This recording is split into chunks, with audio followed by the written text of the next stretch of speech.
నమస్తే, welcome to the పెట్రేట్.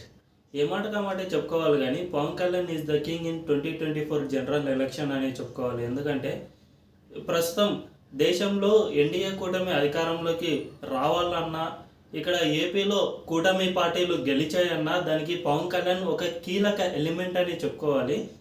ఎందుకంటే మనం అందరం చూస్తూనే ఉన్నాం, పవన్ కళ్యాణ్ ఈ కూటమిని ఏర్పాటు చేయడంలో చాలా కీలకంగా వ్యవహరించారు. 2019 నుంచే, అంటే అంతకుముందు ఒక సంవత్సరం నుంచే బీజేపీకి ఇటు చంద్రబాబుకు మధ్య చాలా పురపొచ్చాలు వచ్చాయి. అప్పటి వరకు ఎన్డీఏ కూటమిలో ఉన్న చంద్రబాబు బయటకు వచ్చేశారు. బీజేపీపై తీవ్రమైన స్థాయిలో విమర్శలు గుప్పించారు. అమిత్ షా కాన్వాయ్పై రాళ్ల దాడి సైతం కూడా జరిగింది.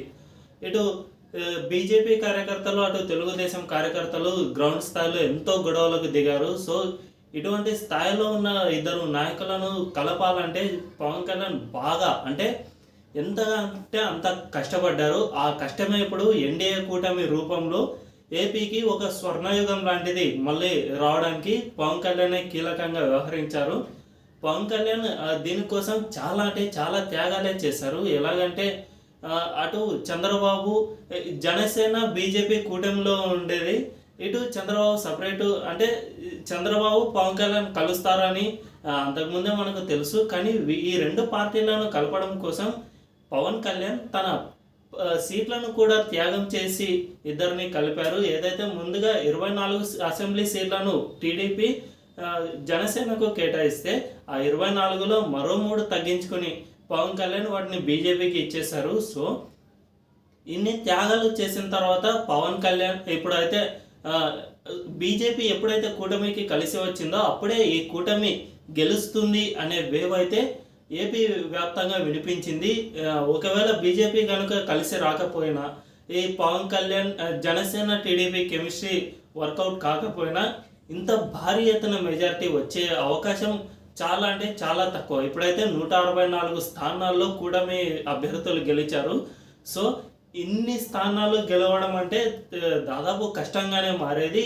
బొటాబొటి మెజారిటీతో టీడీపీ నెగ్గిన ఆశ్చర్యపోనక్కర్లేదు. కాబట్టి ప్రస్తుతం కూటమి ప్రభుత్వానికి ఇంత పెద్ద ఎత్తున మెజార్టీ రావడానికి ప్రధాన కారణం పవన్ కళ్యాణ్ అనే చెప్పుకోవచ్చు. అయితే ఇక ఎలక్షన్ల తర్వాత మనందరికీ నంబర్స్ తెలిసాయి.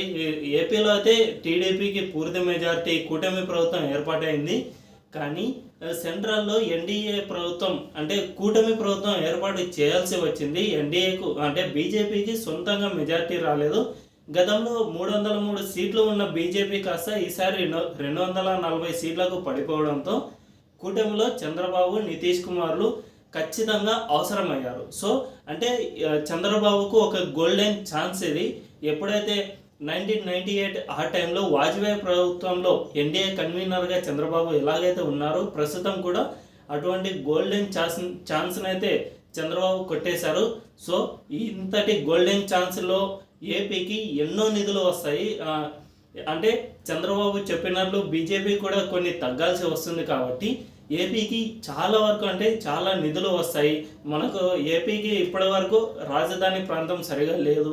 అమరావతి నిర్మించాలంటే గ్రాంట్ల రూపంలో కేంద్రం నుంచి నిధులు రావాలి. ఇటు పోలవరంకి కూడా కేంద్రం నుంచి నిధులు రావాలి. సో ఇటువంటి, అంతేకాకుండా రాష్ట్రానికి ఎన్నో పరిశ్రమలను తీసుకురావాలి. సో ఇంతటి క్లిష్ట సమయంలో చంద్రబాబుకు ఇది ఒక గోల్డెన్ ఆఫర్ అని చెప్పుకోవాలి. ఈ గోల్డెన్ ఆఫర్ను క్రియేట్ చేసింది కూడా పవన్ కళ్యాణ్ అని చెప్పుకోవాలి. ఎందుకంటే ఒకవేళ కూటమిలో చంద్రబాబు లేకపోయినా 16 సీట్లు, అంటే ఇప్పుడు 272 మ్యాజిక్ ఫిగర్ అండి. ఈ 272 అంటే ఎన్డీఏకు 292 సీట్స్ ఉన్నాయి. అంటే ఒకవేళ టీడీపీ లేకపోయినా 276 సీట్స్ అయితే ఎన్డీఏకు ఇప్పటికే ఉన్నాయి. అంతేకాకుండా బయట నుంచి మద్దతు ఇచ్చే పార్టీలు కూడా చాలానే ఉన్నాయి. కాబట్టి ఒకవేళ చంద్రబాబు కనుక కూటమిలో అప్పుడే జాయిన్ కాకపోయి ఉంటే ఇప్పుడు ఇంత కీ పొజిషన్ వచ్చేది కాదు. కాబట్టి చంద్రబాబును కూటమితో కలపడానికి పవన్ కళ్యాణ్ ఎంతగానో శ్రమించారు.